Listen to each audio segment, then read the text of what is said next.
আচ্ছা, সমাস সমস্যমান পদ কাকে বলে জানা আছে? সমস্যমান পদ কোথায় ব্যবহৃত হয়? সমাসে সমস্যমান পদ ব্যবহার করা হয় কিভাবে? সমাস হচ্ছে, সমাস কথার অর্থ হলো সংক্ষেপ, এবং সেই সমাসে সমস্যমান পদ গঠিত হয়।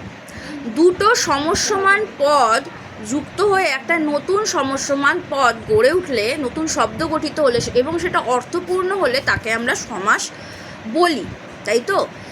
এই সমাস কিন্তু কত রকমের হয়?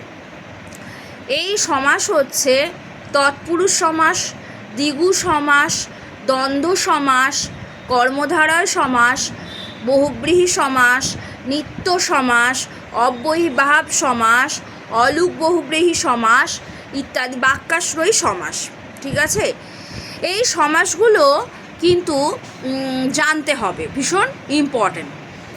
সমাসের এই কয়েকটা ভাগ, আজকে আমি দ্বিগু সমাসটা একটু আলোচনা করছি। দ্বিগু সমাস কি? দ্বিগু সমাস হচ্ছে যে যখন কোনো একটা, যেমন কোনো একটা সমাসের সমাহার যখন অনেকগুলো, সমাসটা হচ্ছে অনেকগুলো সংখ্যাকে বোঝাবে, তখন তাকে আমরা বলবো দ্বিগু সমাস। ছোট করে কনসেপ্ট ক্লিয়ার করে নিলে দ্বিগু সমাস বোঝা যাবে। যেমন হলো পঞ্চনদ, পঞ্চনদের সমাহার। পঞ্চনদ মানে পঞ্চনদের সমাহার।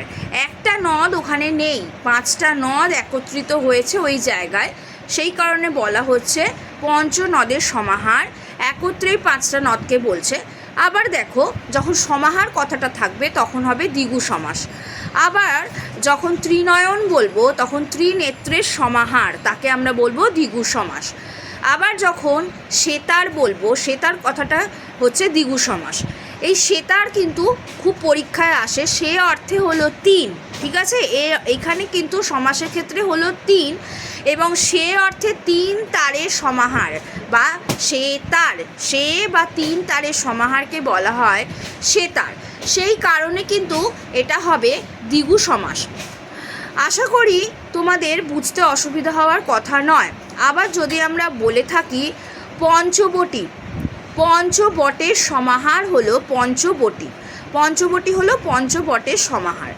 আবার দেখো, তোমাদের দ্বিগু সমাসে আরও অনেক কিছু আছে, ত্রিনয়ন আছে, ত্রিনয়নী আছে, তারপর তোমাদের এই পঞ্চবট আছে, পঞ্চবটী আছে। যখন কোনো সংখ্যার সমাহার অর্থাৎ সমষ্টিকে বোঝায়, তখন আমরা তাকে দ্বিগু সমাসের অধীনে ফেলব।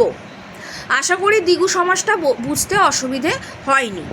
এর পরের ভিডিওগুলোতে থাকবে সমাস সম্পর্কে একটা একটা করে ছোট ছোট আলোচনা। আজকে এই পর্যন্তই। Thank you.